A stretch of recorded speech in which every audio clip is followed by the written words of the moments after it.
तू ही निरंकार। रोशनी जीवन है, सुख का चिन्ह है। आँखों का महत्व रोशनी से है। थोड़ी देर के लिए भी रोशनी समाप्त हो जाए तो कहानी बिगड़ जाती है। परम पूज्य बाबा जी एक उदाहरण दिया करते थे कि एक कमरे में सब प्रकार का बढ़िया फर्नीचर, सोफ़ा सेट आदि मौजूद हो। अगर वहाँ पर रोशनी मौजूद ना हो तो वह सब सामान हमारी कठिनाई का कारण बनता है, मगर वहाँ पर रोशनी हो तो वह सब सामान हमारे आराम का कारण बनता है। इस प्रकार इस संसार की तमाम आराम की वस्तुएं हमारे लिए दुख का कारण बन जाती हैं। अगर हमारे पास प्रभु का ज्ञान, ब्रह्म ज्ञान नहीं है। मनुष्य जीवन में ब्रह्म ज्ञान की रोशनी की बहुत आवश्यकता होती है। ब्रह्म ज्ञान के बिना हम संसार में ऐसे घूमते हैं जैसे अंधेरे में घूमते हैं। सतगुरु ब्रह्म ज्ञान का चिन्ह है। जिसे सतगुरु मिल जाता है उसे ब्रह्म ज्ञान मिल जाता है। उसके जीवन में सच्ची रोशनी प्रकट होती है, जिससे मनुष्य जीवन स्वर्गमय बन जाता है। इस बात को सरल ढंग से समझने के लिए एक महात्मा एक सभा में श्रोताओं को इस प्रकार समझाने का प्रयत्न कर रहे थे। किसी काल में एक राजा था। वह बड़ा धर्मात्मा था। उसके 3 बेटे थे। वह अब धर्म संकट में था कि वह राज्य की बागडोर किस बेटे को सौंपे। उसने अपने बेटों की परीक्षा लेने के लिए एक ढंग निकाला। उसने तीनों बेटों को 3 बड़े महल बनवा दिए और वह उनमें रहने लगे। उसने तीर्थ यात्रा पर जाने की तैयारी कर ली और जाने से पहले बेटों को 200 रुपये दिए और उन्हें कहा कि इस पैसे से आप अपने महलों को किसी वस्तु से भर दो। अब राजा का एक लड़का जो जुआरी था, उसने सोचा महल को कैसे भर सकता हूँ, तो उसने ये निश्चय किया कि जुआ खेलता हूँ। मैं जीत गया तो महल तो भर दूँगा, नहीं तो 200 रुपये मैं महल को कैसे भर सकता हूँ।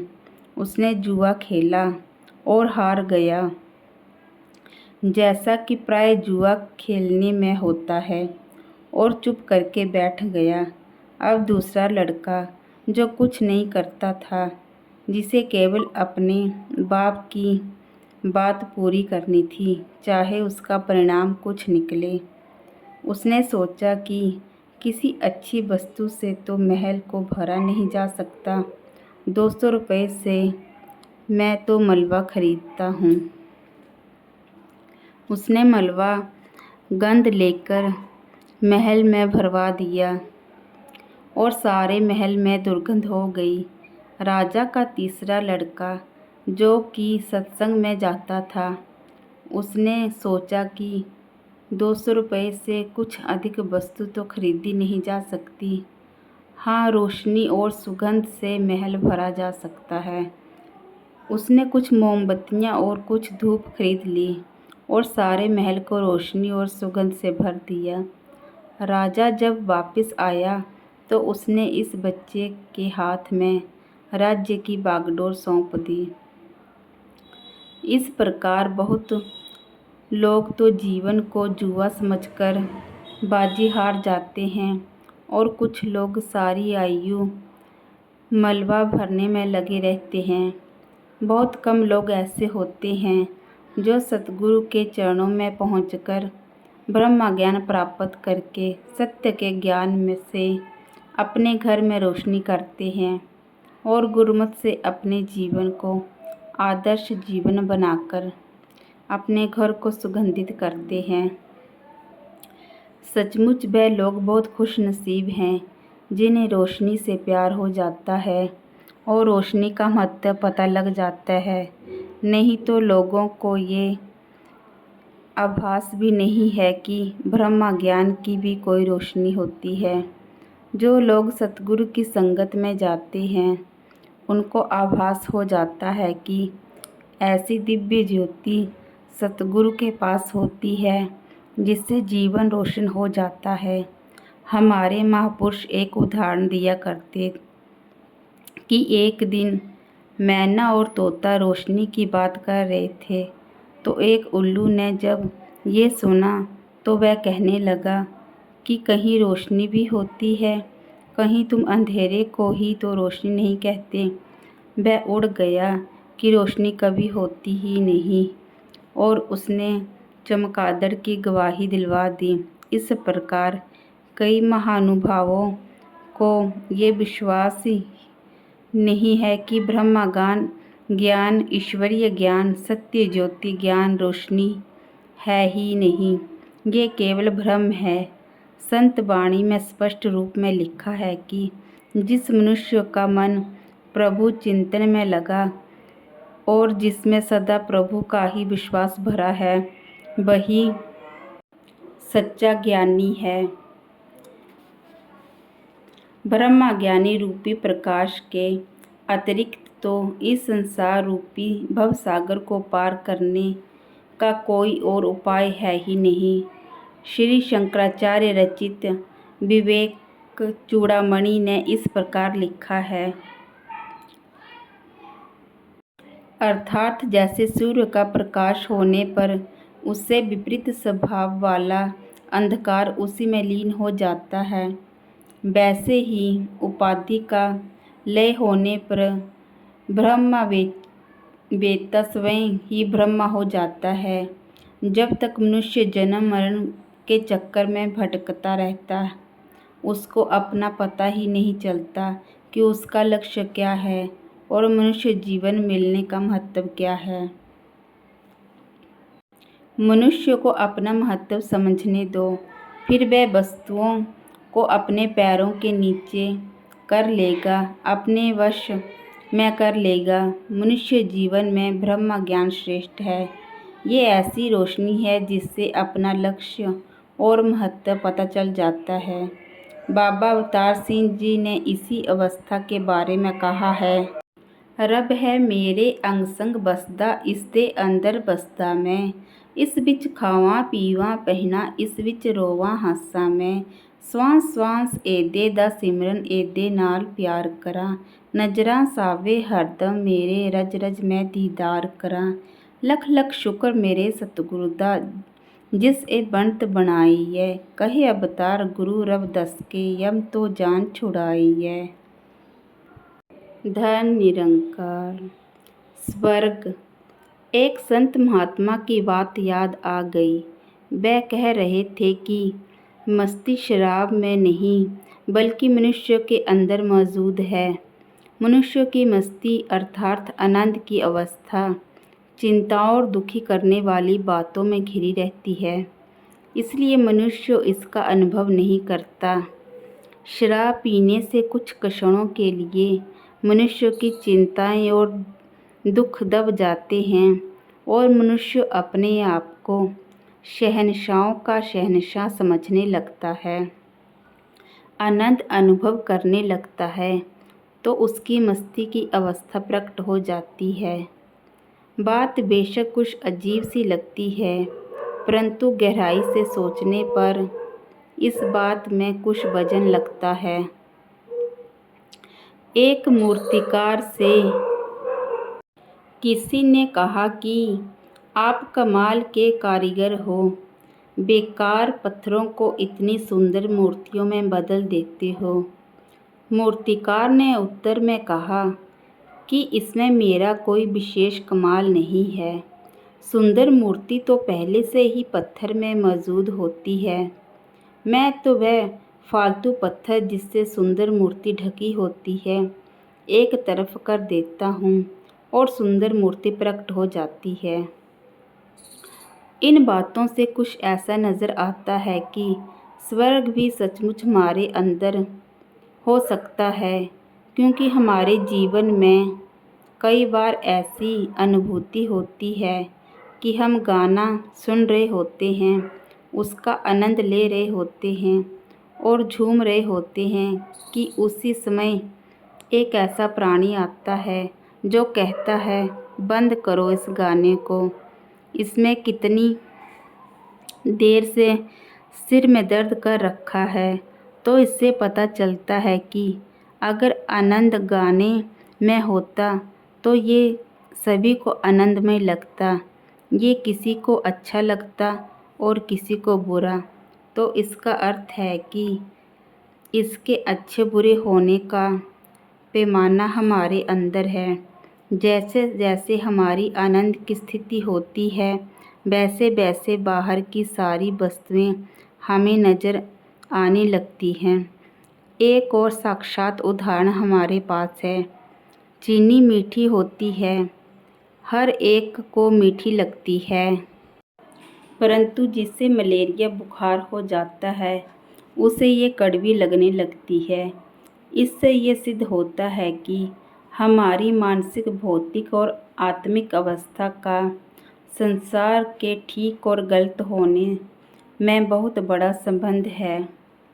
फिर स्वर्ग के बारे में हमारी धारणाएं ऐसी बनी हुई हैं कि ये मरने के बाद प्राप्त होता है, बहुत कठिनाई से प्राप्त किया जाता है, बड़ी तपस्या करनी पड़ती है, यातनाएं सहनी पड़ती हैं। इससे वह स्वर्ग वाली बात एक मनुष्य की पहुंच से बाहर समझी जाने लगती है। एक बड़े प्रसिद्ध लेखक स्टीव हाइटिंग लिखते हैं कि मृत्यु के पश्चात स्वर्ग में रहने के लिए मृत्यु से पूर्व भी स्वर्ग में रहना होगा। बात ये बिल्कुल ठीक है। गीता में भी ऐसा वर्ण आया है कि जिसका लोक सुखी उसका परलोक भी सुहेला होता है। इसलिए वह लोग जो कहते हैं कि स्वर्ग और नरक सब यहाँ पर है, इस जीवन में है, उनकी बात में कुछ तथ्य नज़र आता है। बातों में ये परिणाम निकलता है कि स्वर्ग और नरक सब यहीं पर है। मनुष्य अपनी आंतरिक स्थिति को नियंत्रण में करने यहाँ पर इस जीवन में ही स्वर्ग का आनंद ले सकता है। परंतु महात्मा बुद्ध जैसे महापुरुष का कहना भी हम ओझल नहीं कर सकते कि ये संसार दुखों का घर है। इसका अर्थ ये है कि संसार में रहकर हम सुख स्थायी रूप से प्राप्त ही नहीं कर सकते। इसका अर्थ तो ये हुआ कि संसार में हम कुछ भी प्राप्त कर लें, परंतु स्वर्ग की प्राप्ति नहीं हो सकती।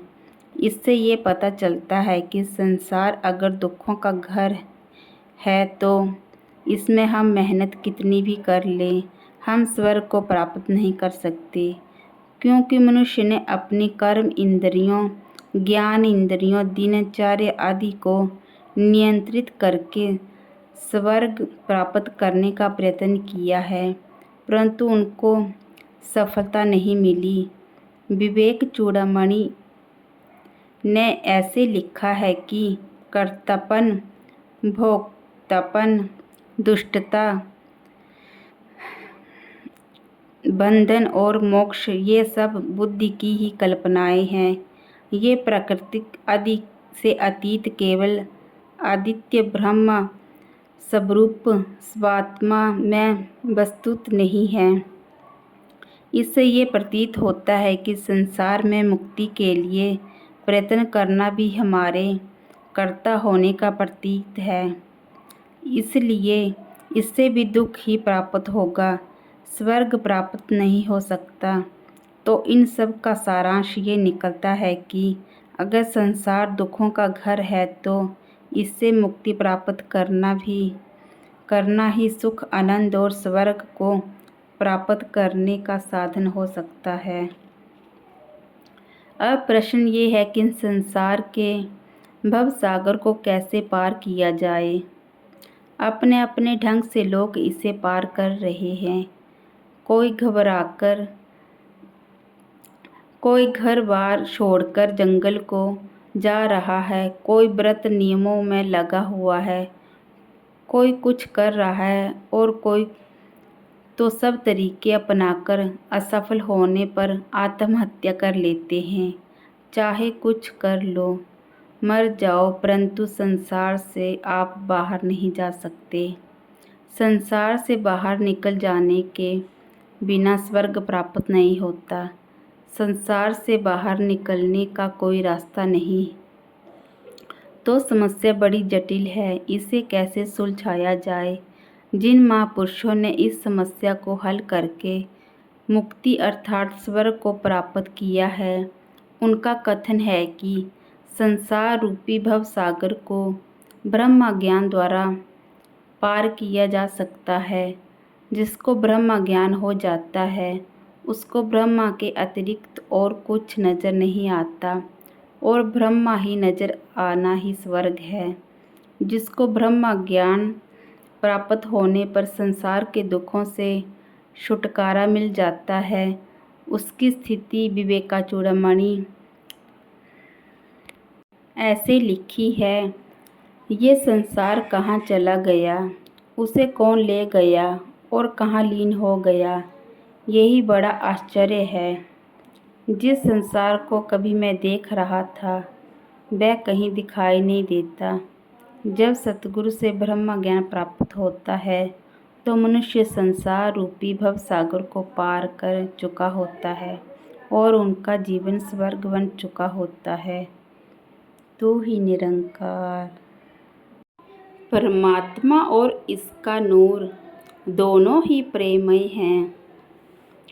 परमात्मा की बातें होती आ रही हैं, आत्मा की बातें होती आ रही हैं, मोक्ष की बातें होती आ रही हैं, लेकिन इंसान ने परमात्मा को जान पाता है और ना ही उसे अपने आप की पहचान हो पाती है। उसकी पहचान जो बन जाती है, वह अज्ञानता के ऊपर आधारित होती है। वह उन्हीं पहचानों को इतनी अहमियत देता चला जाता है कि आखिर वो झगड़ों और दूरियों के कारण बन जाते हैं। महापुरुष इसलिए ज्ञान उजाले से अज्ञानता के अंधकार को दूर करते हैं और इसी के कारण इस सत्य का बोध हासिल हो जाता है। स्वयं की पहचान हो जाती है। स्वयं की पहचान इस कदर हो जाती है कि वो बाकी सब पहचानों से ऊपर वाली पहचान बन जाती है। वो ना जाति वाली पहचान है, ना मजहब और मिल्लत वाली पहचान, ना क्षेत्र वाली पहचान, ना कौम वाली, ना भाषा वाली, ना संस्कृति वाली, ना मुल्कों वाली, ना महाद्वीपों वाली। फिर वो सारी ये पहचानें कमज़ोर पड़ जाती हैं और अपनी असल पहचान स्थापित हो जाती है। असल पहचान यानी कि एक नूर वाली पहचान, जो इस एक नूर से उपजा नूर ही है, ये पहचान स्थापित हो जाती है। अगर इंसान परमात्मा का नूर है तो परमात्मा तो प्रेम ही प्रेम है, तो फिर इसका नूर भी प्रेम ही प्रेम में प्रेममय है। धन निरंकार जी।